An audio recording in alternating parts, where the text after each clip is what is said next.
So this week it is Dyslexia Awareness Week, and I want to talk to you about dyslexia. It's not just a problem with that reading and writing. Oh, well, they can't read, they can't write. That's all a myth. My husband went through his entire school years being dismissed. He put in bottom sets. He thought he was stupid. He's one of the smartest men I have ever met in my life, honestly. But he's dyslexic, severely dyslexic. And people wrote him off because his brain works differently. Now, yes, he has some communication difficulties in terms of the reading and writing and processing, but he works with that every day to overcome it. And he uses a lot of aids and things to help with that. We know that colour can help change it, black and white, black writing on white paper, hell. So he uses coloured filters and he has coloured glasses and things like that can really help to reduce that difficulty. Because remember, dyslexia is a processing disorder.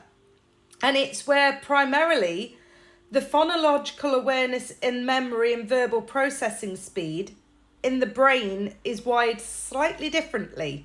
So what a atypical normie would see, somebody whose wiring slightly differently would see the same thing and process it completely differently to give wrong words and get letters mixed up, and it would change. And it's a processing wiring disorder within the brain. They can't help this.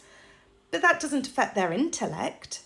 Not at all. You'll find that they're extremely smart and pragmatic, and they approach life slightly differently, looking at it from a more practical aspect and in more of a 3D visual. So they're a lot more of a visual learner that takes away the letter. And when you're looking at things like B's and D's, this is why we can use phonetic learning using the word bed. B is the headboard and D is the footboard. And that's a way for them to see the difference for B and D.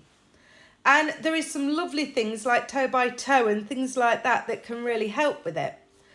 So don't write off dyslexia. There is many things that can help them, and they are not dumb. They are not stupid. Their brain's just wired slightly differently and needs a bit more time, but with time they can achieve. And they are fantastic. I find most of them have a pretty good long-term memory. They do have some difficulties with processing sound sometimes, but they are great problem solvers. So shout out if you've got dyslexia, and if you haven't, learn more about dyslexia, guys. You can contact the British Dyslexia Association, which is bdyslexia.org.uk, and I'll put that on here. This has been Thoughts with Points. Take care.